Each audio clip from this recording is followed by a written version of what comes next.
Well, hey y'all, happy Monday. Well, welcome back. So, the rain, the rain acted like all week long it wasn't going to do what the rain said was in the forecast. And then today, my day to do my thing with you, the rain actually decides to come on through. But we've got a little bitty window of sunshine for about an hour before the rain is supposed to kick back up. And I wanted to share with you a fun new tip that I've learned to help me deal with small seeds. Last week, I was kind of planting into the rain, if you will, like getting my seeds in and hoping that the good saturation from the rain would help them get going. And needless to say, it didn't really start raining until today, maybe yesterday. But I did get the planting going. And most of the things that I was planting, and I'm going to show you here in a minute the beds and how they look different, but most of them were really small seeds, like carrots. I planted a lot of carrots and I planted a lot of radishes, and those are all really small seeds. And they're also something that a lot of us have a lot of challenges with in terms of germination, getting to sprout, overplanting, and all of those things. So I'd picked up this handy tip from San Diego Seed Company, and I really think it's the tip for me going forward as far as small seed planting. But I want to share that tip with you today. And in the mix of that, I'm also going to mix in how I refortify my beds and get them prepped and ready for the next planting that's coming to them. So we're going to flip around and go check out this process and how I revitalize my bags and my containers, and then you can have that same kind of success too. This bed, that bag over there, and one bag over there. I think that's the extent of it, and one over here. So 3 bags in this bed all got a revitalization and got some carrots planted in them. So you can see kind of compared to other parts of the dirt in my yard that this is darker, and that's because it's been topped out with the worm castings. So I'm going to show you this process, but I'll also tell you real quick, I'm going to be working on these 3 bags right here. And so my process and my method is going to be this. I'm going to give them a dose of kelp meal. I'm going to give them a dose of azomite. I'm going to give them some compost. Then I'm going to plant some lettuce seeds. And then in that process is where I'm going to show you my super snazzy technique for working with small seeds. So let's check this out. So this is my kelp meal, and I'm just going to give a little shake here on the surface, just to kind of build in some nutrients that this soil used from having something else planted in it. My azomite. I'm just going to dust some of this along the surface.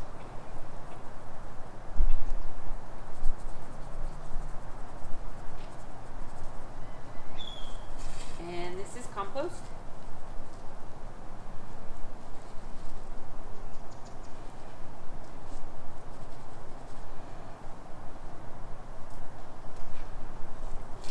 Bit more compost for this one. And then we're just going to smooth out the compost on top of our new amendments.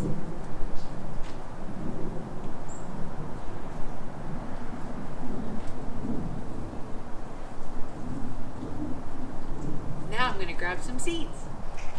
Okay, so I've got my seeds, and I'm actually going to put some kale. I said salads, but I'm going to do a little bit of kale right here, and then the rest of these I think I'm going to do romaine lettuce. So my method is not very scientific. I was more scientific in the bed than I've ever been with the carrots, but I am just going to kind of get like 1 or 2 in a spot, 1 or 2 in a spot, 1 or 2 in a spot, 1 or 2 in a spot, 1 or 2 in a spot. Now, here's where the magic happens. This is just like a kitchen colander, okay? And it's got some nice holes. I like that about it. Now, instead of trying to bury these seeds, the method is actually to let this colander sift these castings onto the top and provide just like a nice, perfect little layer of sifted. You could do castings or compost this way, obviously. And so, boom, nicely covered up. And I'm not even going to worry about watering these, obviously, because it's going to rain again here in 5 minutes. I'm just going to go ahead and get out some green romaine. My hands are a little damp because everything out here is wet.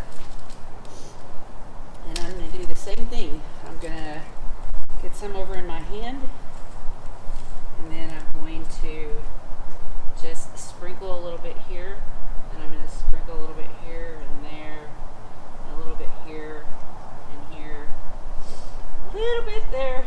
We're going to do some more romaine over here.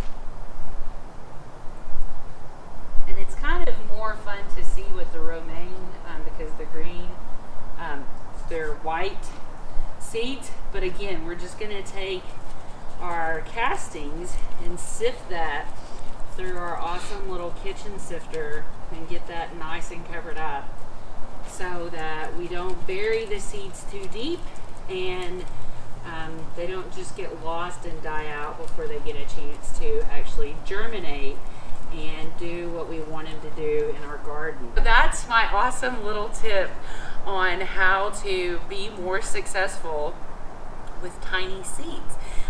Get yourself a colander with some good size holes and use that to sift compost or castings on top of your tiny seeds to have some more success. So I hope this helps you, and we're gonna hurry up and get in before the rain starts up again.